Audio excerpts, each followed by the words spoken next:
Alam ba ninyo na may simpleng halaman, ornamental at hindi lang basta-basta pang paganda ng paligid, kung hindi may taglay ding napakaraming benepisyo para sa ating kalusugan? Ito ang pink periwinkle na kilala rin bilang isang rosas di baybayon. Ang pink periwinkle o rosas di baybayon ay isang maliit na halamang namumulaklak ng kulay rosas at puti. Madalas itong makikita pang dekorasyon sa mga bakuran, kilid ng kalsada at maging sa tabing dagat. Pero alam nyo ba na noon pa ginagamit na ito bilang halamang gamot ng iba't ibang parte ng mundo? Narito ang mga benepisyo o gamit sa nasabing halaman. Una, laban sa lagnat at ubo, ginagamit ang dahon ng pink periwinkle bilang tsa para makatulong sa mga pagpababa ng lagnat at ginagawa sa ubo. Pangalawa, nakakatulong sa sugat.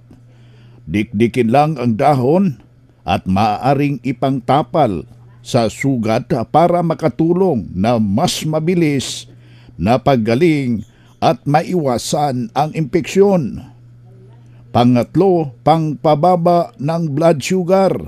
May mga pag-aaral na nagpapakita na ang katas ng pink periwinkle ay maaaring makatulong sa mga may diabetes dahil nakakatulong ito sa regulasyon ng blood sugar.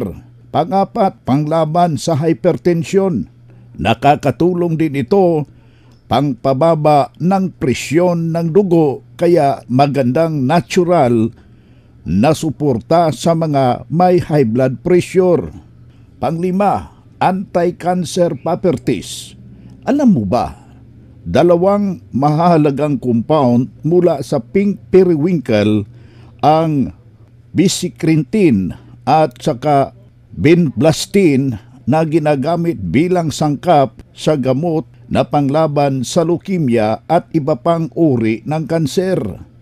Paalaala, bagamat maraming benepisyo, tandaan ang pink periwinkle ay may taglay ding toxicity. Kung susubrahan natin ang paggamit, dapat ito'y inumin o gamitin lamang sa tamang dami at may gabay ng mga nakakaalam.